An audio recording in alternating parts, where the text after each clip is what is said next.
ಹಬ್ಬಕ್ಕೆ ಯಾವ ತೊಂದರೆಯೂ ಆಗೋದಿಲ್ಲ.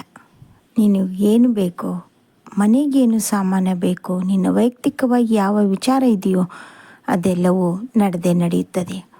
ಈ ಜಗತ್ತಿನಲ್ಲಿ ಒಂದನ್ನಂಕರೂ ತಪ್ಪಿಸಲಾಗದು ಕಂದ. ಹುಟ್ಟು, ಸಾವು, ಮದುವೆ, ಈ ಮೂರನ್ನು ಬ್ರಹ್ಮನಿಂದನೂ ಬಂದ್ರೂ ಪುನಃ ಅದನ್ನು ತಪ್ಪಿಸಲು ಸಾಧ್ಯ ಇಲ್ಲ. ಯಾಕೆಂದರೆ ಮೊದಲೇ ಬ್ರಹ್ಮನಿಂದ ಲಿಖಿತವಾಗಿ ಭೂಮಿ ಮೇಲೆ ಬಂದು ಬಿಟ್ಟಿರ್ತಾರೆ. ಅಂದ ಮೇಲೆ ಅದನ್ನು ಬದಲಾಯಿಸಲು ಯಾರಿಂದಲೂ ಸಾಧ್ಯವಿಲ್ಲ. ಎಷ್ಟೋ ಕಂದಮ್ಮಗಳು, ಬಾಬಾ ಇಂಥವ್ರು ನನಗೆ ಮದುವೆ ಆಗಬಾರ್ದಾಗಿತ್ತು, ನೀವು ಯಾಕೆ ನನಗೆ ಇಂಥವ್ರ ಜೊತೆ ಜೋಡಿ ಮಾಡಿದ್ರಿ ಅಂತ ನನ್ನನ್ನು ತುಂಬ ಬೈತಾರೆ, ಸಿಕ್ಕಾಪಟ್ಟೆ ಬೈತಾರೆ ಕಂದ. ಆದರೆ ಬ್ರಹ್ಮಲಿಖಿತವನ್ನು ಯಾರಿಂದಲೂ ತಪ್ಪಿಸಲಾಗದು. ನಿನ್ನ ಹಣೆಯ ಬರದಲ್ಲಿ ಯಾರು ಬೇಕೋ ಅವರೇ ಸಿಗುತ್ತಾರೆ. ಅವರನ್ನೇ ನೀನು ಸ್ವೀಕಾರ ಮಾಡಿಕೊಂಡು ಹೋಗಲೇಬೇಕು. ಇದು ಬ್ರಹ್ಮಲಿಖಿತ. ಇದನ್ನು ತಪ್ಪಿಸಲು ಎಂದಿಗೂ ಸಾಧ್ಯವಿಲ್ಲ. ಅಕಸ್ಮಾತ್ ತಪ್ಪಿಸಲು ಹೋದರೆ ಮತ್ತಿನ್ನೊಂದು ಅನಾಹುತಕ್ಕೆ ಎಡೆ ಮಾಡಿಕೊಟ್ಟಂತಾಗುತ್ತದೆ. ಅದಕ್ಕಾಗಿ ಇದ್ದಂಥ ಅವಕಾಶವನ್ನೇ ಸದುಪಯೋಗ ಮಾಡಿಕೊಂಡು ಅವರ ಜೊತೆಗೆ ಜೀವನ ಮಾಡೋದನ್ನು ಕಲಿ. ಹಾಗೆಯೇ ಇನ್ನೂ ಒಂದು ಮಾತನ್ನು ಹೇಳಲು ಬಯಸುತ್ತೇನೆ ಕಂದ. ಇವತ್ತು ಇದನ್ನು ಹೇಳಲೆಂದೇ ನಾನು ಬಂದಿದ್ದೇನೆ.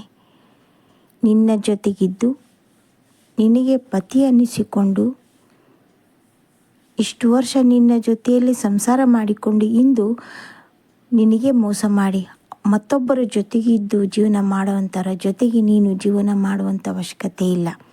ನಿನಗೆ ಯಾವುದರಲ್ಲೂ ಕಮ್ಮಿ ಆಗದ ರೀತಿ ನಾನು ನೋಡಿಕೊಂಡೇನೆ. ವಿದ್ಯಾಭ್ಯಾಸ ಇದೆ, ಧೈರ್ಯ ಇದೆ, ಎಲ್ಲವೂ ಇದೆ.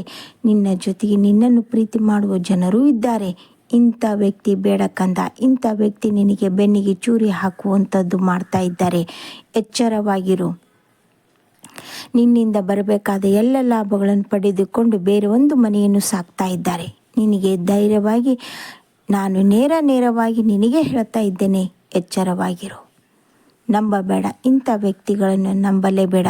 ಎಲ್ಲಿ ಆದರೂ ಸಣ್ಣದಾಗಿ ನಿನಗೆ ಅನುಮಾನ ಬಂದರೆ ಅವರ ಜೊತೆಗೆ ಜಗಳ ಮಾಡಬೇಡ, ಮನಸ್ತಾಪವೂ ಮಾಡಿಕೊಳ್ಳಬೇಡ.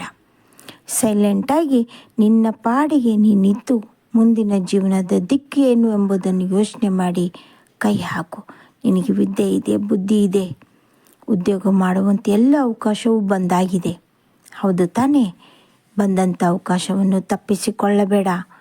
ಬಂದಂಥ ಭಾಗ್ಯಲಕ್ಷ್ಮಿಯನ್ನು ತಪ್ಪಿಸಿಕೊಳ್ಳಬೇಡ. ಧೈರ್ಯವಾಗಿ ಮುಂದೆ ಹೋಗು. ನಿನ್ನ ಜೊತೆಗೆ ನಾನು ಸದಾಕಾಲ ಇದ್ದೇನೆ.